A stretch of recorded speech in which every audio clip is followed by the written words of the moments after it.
Commercial properties के दाम कई गुना बढ़े हैं।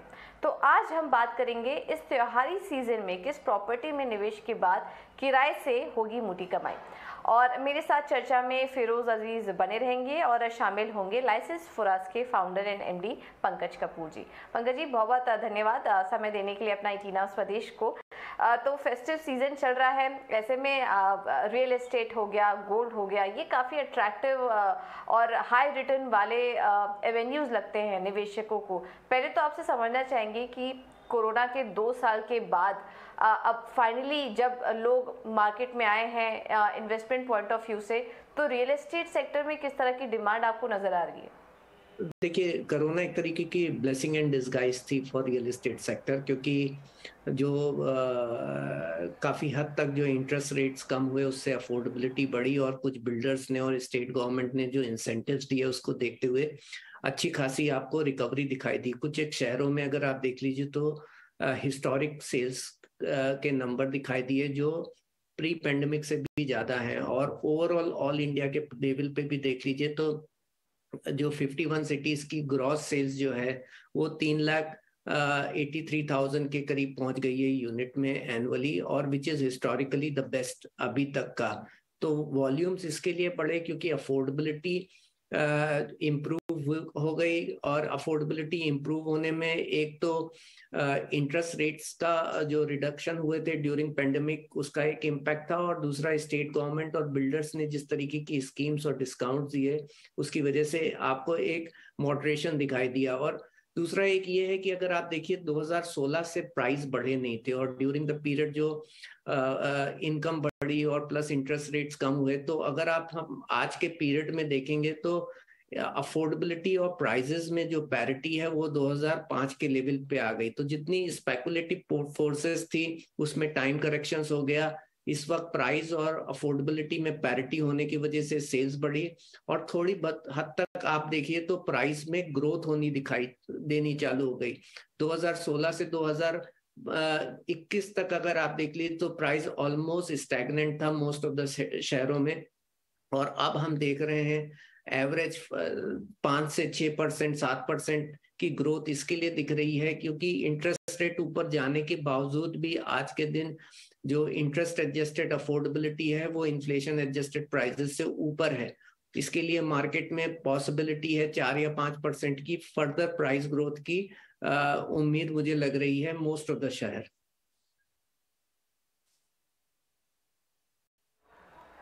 ओके, ये अफोर्डेबिलिटी की हम आगे बात करेंगे, लेकिन इसके बाद हम ज़रा ये जो एक ग्राउंड चेक आपसे लेना चाहेंगे कि क्वेरीज पर भी आपकी नज़र होंगी, तो किस प्रॉपर्टी से रिलेटेड क्वेरीज ज़्यादा आ रही हैं? ये रेजिडेंशियल में डिमांड ज़्यादा अच्छी दिखाई दे रही है आपको, या फिर कमर्शियल प्रॉपर्टी में ज़्यादा दिखाई दे रही हैं? और ऐसे में निवेशकों को आप क्या सजेस्ट करेंगे अगर रेंट के लिहाज से किसी को इसमें निवेश करना है, तो मोटी रेंटल कमाई कहाँ पर होगी? रेंटल के अंदर ये है कि आपका कॉमर्शियल के अंदर रेंटल यील्ड की जो अपेक्षा होती है वो ज़्यादा होती है, क्योंकि जो एक ऑप्टिमम रेंटल यील्ड जो कॉमर्शियल के अंदर मानी जाती है वो करीब 10%, 11% होती है। और उसका रीज़न भी ये होता है क्योंकि कॉमर्शियल प्रॉपर्टी जो है वो मैक्रो इकोनॉमिक एनवायरनमेंट पे काफ़ी उससे काफ़ी अफेक्टेड रहती है, और रेजिडेंशियल में आपकी डोमेस्टिक डिमांड होती है। तो ऑप्टिमम रेंटल यील्ड रेजिडेंशियल के अंदर अगर 5-5.5% अगर हम देखते हैं तो कॉमर्शियल के अंदर 10% से ऊपर ही मानी जाती है, 11 या 12% बहुत ही ऑप्टिमम मानी जाती है। लेकिन आज के दिन एक पर्सपेक्टिव होता है जो ज्यादातर लोगों को समझना चाहिए कि रेजिडेंशियल अगर वो सोचते हैं 2.5-3% मिलता है, और कोई मुझे बिल्डर आता है और बोलता है कि मैं कॉमर्शियल प्रॉपर्टी 6% पे आपको दूंगा, अंडर कंस्ट्रक्शन प्रॉपर्टी है, कुछ दिनों बाद रेडी हो जाएगी और आपको 6%, 7% का रेंटल रिटर्न मिलेगा। ये जो है आपको थोड़ा केयरफुली देखना पड़ेगा, क्योंकि रेजिडेंशियल अगर हैबिटेबल एरिया में है तो आपकी उसका लेट आउट होने में जो है समय कम लगता है, तो आपका लॉस ऑफ रेंटल बहुत कम होता है, प्लस आपके आउटगोइंग भी कम होते हैं। लेकिन कॉमर्शियल के अंदर मैक्रो इकोनॉमिक एनवायरनमेंट को देखते जो आज का ग्लोबल इकोनॉमिक आउटलुक लग रहा है उसका इम्पैक्ट हो सकता है, और अगर एक प्रॉपर्टी है जो प्रोलॉन्ग समय तक खाली रही तो आपकी जो 6% रेंटल यील्ड है और जितने पीरियड तक वो अगर खाली रही तो आपको रेंटल लॉस होता है। तो क्यूमुलेटिवली अगर हम देखें तो मेरा सुझाव यही रहेगा कि अगर रेजिडेंशियल में 3-3.5% की रेंटल यील्ड मिल रही है तो आपकी कैपिटल एप्रिसिएशन जरूर होती है। लेकिन अगर कॉमर्शियल के अंदर 6% की रेंटल यील्ड है तो इसका मतलब आप उसे ओवर प्राइस देख रहे हैं।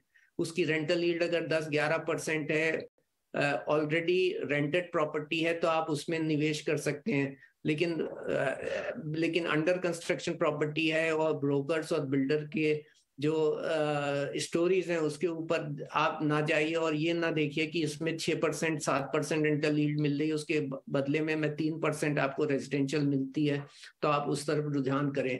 यहाँ पे गलती हो जाती है। इसमें देखना पड़ेगा कि कितने साल की प्रोबेबिलिटी है कि वो खाली पड़ी रह सकती है, वो रेंटल पे क्या इम्पैक्ट होगा। अगर आप पेंडेमिक का पीरियड देख लीजिए तो रेजिडेंशियल के अंदर आपको रिकवरी हुई और सेल्स डबल हो गई, लेकिन कॉमर्शियल के अंदर आज भी हमारा जो एब्जॉर्प्शन है वो प्री पेंडेमिक लेवल के 60% पर ही पहुंचा है। हमारी वैकेंसीज जो प्री पेंडेमिक में 13% थी वो बढ़कर के अब 18 या 19% हो गई ऑल इंडिया लेवल पे। वर्क फ्रॉम होम कल्चर आ गया है, डिजिटल कनेक्टिविटी हो गई है, कंपनियों के कॉस्ट कॉन्ट्रैक्शंस का एक तरीके का अप्रोच हो गया। इसको देखते कॉमर्शियल थोड़ा रिस्की एसेट्स है, तो लुभावने ऑफर देख करके और ब्रोकर की बात देख करके एक जरूर लगता है कि कॉमर्शियल अच्छा है, लेकिन उसमें रिस्क एसोसिएटेड बहुत ज्यादा है। तो आप खाली कंपेयर ना कीजिए कि एक में 3% 2.5% रेंटल मिलती है, उसके अगेंस्ट में कोई मुझे प्रॉमिस कर रहा है 6, 7 या 10%।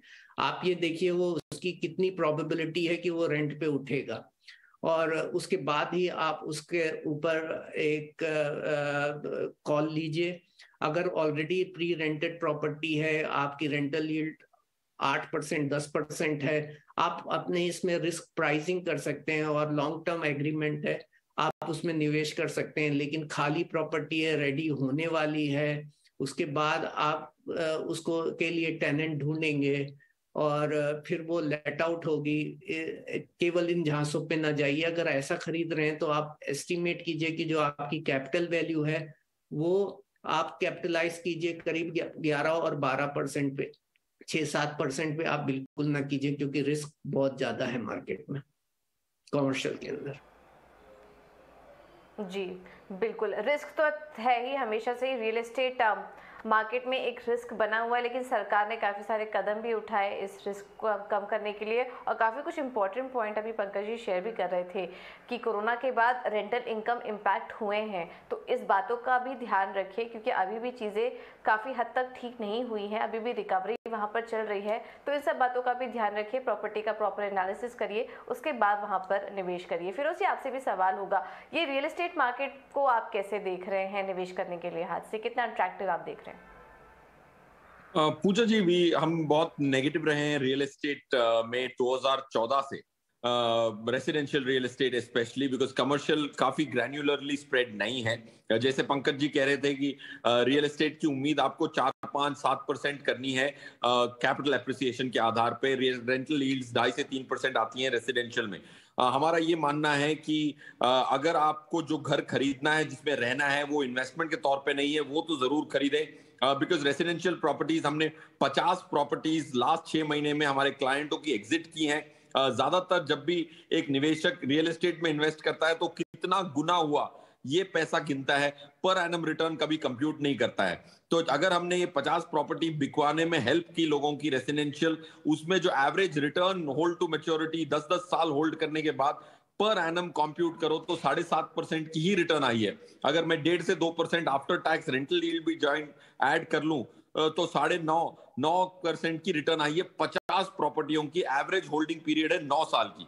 अगर उसी के बदले अगर वो प्लेन वेनिला इक्विटी फंड खरीदते तो उनकी रिटर्न आती 17% की, 16% की, date by date. So point I am trying to make is, real estate का पहला काम है कि आपको शरण दे, तो अपनी रेसिडेंशियल प्रॉपर्टी जो रहना है उसको अपग्रेड करना है, उसमें बिल्कुल ना सोचें बहुत अच्छा समय है। जैसे पंकज जी ने कहा 5 साल में कोई प्राइसेस नहीं बढ़ी हैं। For a consumer it's a great time to buy, specially this festive season.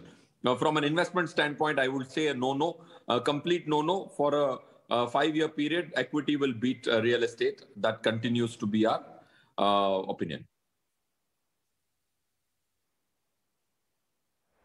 Okay, but एक और सवाल इस पर मैं आपसे ऐड करना चाहूँगी। मान लीजिए ट्रेडिशनल रियल एस्टेट ट्रांजैक्शन नहीं करना है लेकिन पोर्टफोलियो एक्सपोजर रखना है, सपोज रीट्स के जरिए भी लोग थोड़ा बहुत पोर्टफोलियो एक्सपोजर रखते हैं, ये स्पेस कैसा लग रहा है आपको? क्या यहाँ पर निवेश की राय देंगे?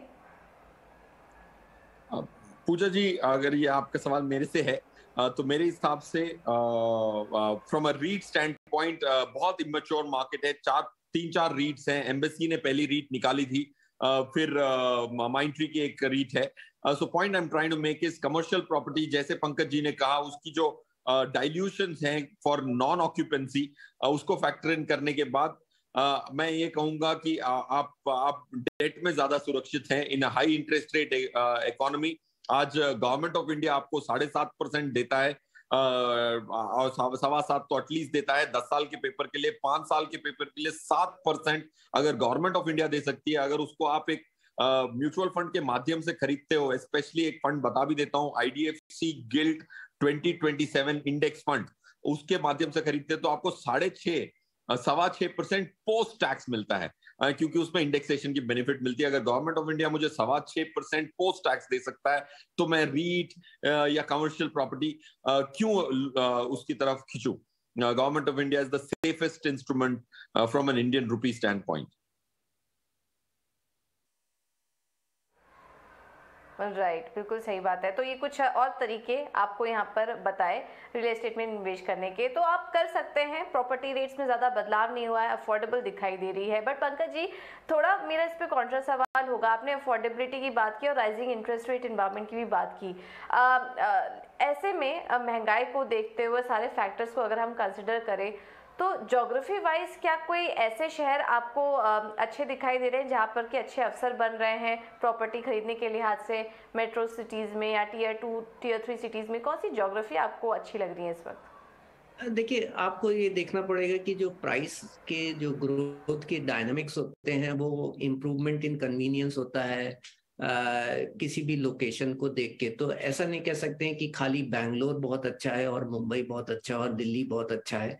उसके अंदर के माइक्रो मार्केट के ऊपर बहुत कुछ डिपेंडेंसी होती है, और जिस तरीके का इंफ्रास्ट्रक्चर डेवलपमेंट हो रहा है, जिस तरीके की कनेक्टिविटी बढ़ रही है, तो अगर ट्रांस हार्बर लिंक रेडी हो जाता है तो नवी मुंबई और पनवेल रीजन के ऊपर आपको ज्यादा ग्रोथ दिखाई देगी। क्योंकि कारण है, आज जो हमें टाउन से वर्ली से वहां पहुंचने करीब 2-2.5 घंटे लगते हैं, वो घट करके आपके 1 घंटे से कम हो जाएंगे, 40-45 मिनट में हो जाएंगे। तो 40-45 मिनट अगर वर्ली से ट्रैवल टाइम अगर हम देखें तो हम अंधेरी या जोगेश्वरी के ट्रैवल टाइम को कंपेयर करेंगे उड़ान और दूसरे रीजन के ऊपर देखते हुए, तो इस तरीके की अपसाइड दिखाई देंगी। तो माइक्रो मार्केट में आपकी जो मेट्रो कनेक्टिविटी और जो दूसरी तरीके की कनेक्टिविटी आ रही है, इससे एक रीडिस्ट्रीब्यूशन ऑफ डेंसिटी दिखेगी आपको। इकोनॉमिक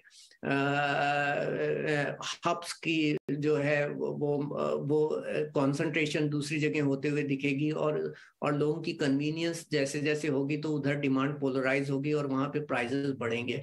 ओवरऑल एस्पेक्ट्स में अगर आप देखेंगे तो इस वक्त सबसे अच्छा यील्डिंग मार्केट बैंगलोर का है। बैंगलोर की रेंटल यील्ड जो है वो सबसे अच्छी है across the cross sections of Bangalore, तो मोस्ट अफोर्डेबल है। तो जहां की अगर रेंटल यील्ड में एक रिप्रेजेंट करती है प्राइस की प्रोडक्टिविटी, तो अगर रेंटल यील्ड 3.5%, 4% या 5% है तो आपकी कैपिटल वैल्यू में एप्रिसिएशन भी 8 या 9% हो सकती है।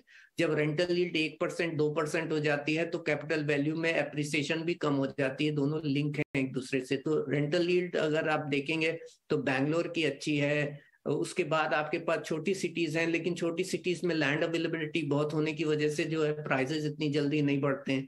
बट ओवरऑल एस्पेक्ट्स में आपका जो क्वेश्चन है, मैं ये बोलूंगा कि हर एक सिटी के अंदर आपको अच्छी ज्योग्राफीज मिल सकती हैं जहां पे रेंटल यील्ड अच्छी है और आपके पास ग्रोथ के प्रोस्पेक्ट्स अच्छे हैं, क्योंकि आपके इंफ्रास्ट्रक्चर और इकोनॉमिक एक्टिविटीज का प्रोग्रेशन उस तरफ जा रहा है। इस तरीके से आप चुने।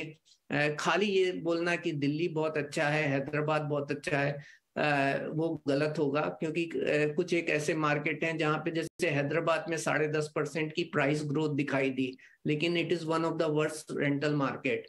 सो मुझे लग रहा है कि वो प्राइस ग्रोथ जो है सस्टेनेबल नहीं है और आप होल्ड नहीं कर सकती। और यहाँ पे अगर आदमी खाली प्राइस ग्रोथ देख करके एक अपना रुझान दिखाता है और बोलता है मैं निवेश कर दूं, तो ये वही होता है कि आपने 2011-12 में अगर निवेश किया रियल एस्टेट मार्केट में, जब वो एक पीक ऑफ मार्केट में था, और उसको आप आज से कंपेयर करेंगे तो आपको यील्ड नहीं दिखाई देगी। लेकिन अगर आप 2005 से या 2004 से कंपेयर करते तो आपको यील्ड अच्छी दिखाई देती। तो पीक ऑफ द मार्केट से आप कंपेयर करेंगे तो आपको ग्रोथ नहीं दिखाई देगी। और ये बातें जो हैं आपको समझनी पड़ेगी कि ऑलरेडी एप्रिशिएटेड मार्केट है और there is a scope for appreciation.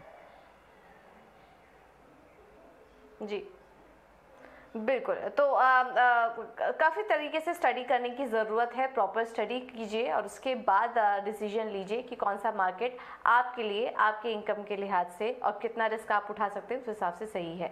तो चलिए इस डिस्कशन में इतना ही। पंकज जी बहुत बहुत धन्यवाद आपका अपना कीमती समय हमें देने के लिए, और फिरोज जी आपका भी बहुत बहुत शुक्रिया समय देने के लिए और तमाम सवालों का भी जवाब देने के लिए। बहुत बहुत धन्यवाद आप दोनों का ही आज के शो में शामिल होने के लिए। चलिए अब आगे बढ़ते हैं और रुक करते हैं हमारे एक और खास सेगमेंट का, और इसमें हम बात करेंगे ग्लोबल नानी के बारे में। कहते हैं सपनों और ख्वाहिशों को पूरा करने की कोई उम्र नहीं होती, जब लगे कि पंखों में जान है तभी उड़ान भर देनी चाहिए। और ऐसा कर दिखाया है 96 साल की हरभजन कौर ने, जिन्होंने 6 साल पहले यानी कि 90 साल की उम्र में बेसन की बर्फी बनाने और अपने पैसे